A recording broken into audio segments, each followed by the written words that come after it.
16 વર્ષ પહેલા હાથમાં ચિતરાવ્યું ટેટુ। 16 વર્ષ બાદ મિત્ર સાથે થયો ભેટો। મિત્ર મળતા જ પરિવાર પણ મળ્યો। ફિલ્મી નહીં બલ્કि આ છે રિયલ કહાની। રામ સીતાનો ટેટુ અને પરિવારને જોડતો સેતુ।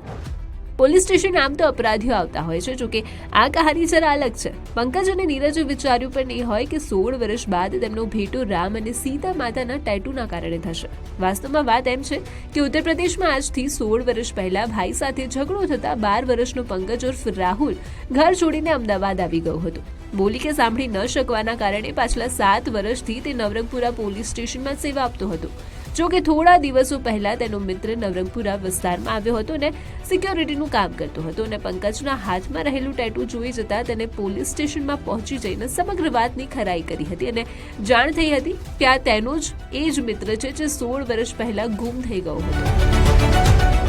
मैं आया था, चाय पीने आया था, उसको मैंने देखा, मैंने पूछा बाजू वाले चाय वाले भाई से कि एक मेरे गांव का बावला है, हो गया है, इसका मैं टैटू देखा, मेरा स्वयं ही एक ही था, तो मैं इसके भाई को फ़ोन किया, इसके मम्मी जोड़े बात करवाया। इसके बाद इनके भाई को फ़ोटो भेजा, इनके दोस्त यारों को भेजा, अपने बचपन का एक ही साथ था। इसके बाद मैंने इसके भाई को फ़ोन करके बुलाया पुलिस चौकी, तो पुलिस चौकी अंदर ने बात की है। इसके बाद इसकी मम्मी बोली कि मेरे ही बच्चा है, तो मैंने कहा मैं तो चीन ही गया, तो ये भी मेरे को पहचान गया कि मेरे गाँव का है। આ મિત્રે મિત્રતાનો ધર્મ નિભાવતા અને પોલીસે સંપૂર્ણ સહયોગ આપતા આજે મૌન પંકજને તેના અવાજ સ્વરૂપે પરિવાર પરત મળ્યો છે, જેની ખુશી નવરંગપુરા પોલીસ સ્ટેશનમાં પણ કંઈક આ રીતે જોવા મળી છે।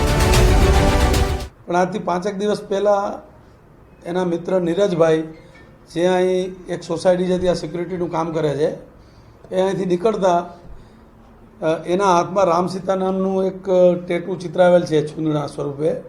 અને આ નીરજે પણ આજથી લગભગ 16, 17, 18 વર્ષ પહેલાં જ્યારે મેળામાં બંને ફરવા ગયેલા ત્યારે ચૂંદાવેલું એ જોઈ જતાં એને પૂછ્યું કે તું ક્યાંનો છો, એટલે આ બોલ્યો નહીં કારણ કે પોતે બેરામુંગા છે। એટલે નીરજને કન્ફર્મ થઈ ગયું કે આ મારો મિત્ર પંકજ જ છે। અને આજરોજ એના ભાઈ અહીં આવેલા છે નથુરામભાઈ, એટલે આપણે એને આ પંકજને સોંપીએ છીએ।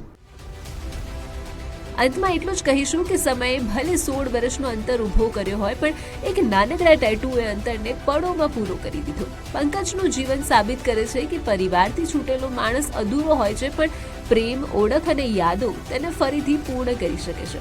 ટેટુ તો માત્ર એક નિશાની હતી, પરંતુ એ નિશાની પરિવારના પુનઃ મિલનનો પુલ બન્યો છે। રીમા દોશી, ગુજરાત ફર્સ્ટ, અમદાવાદ।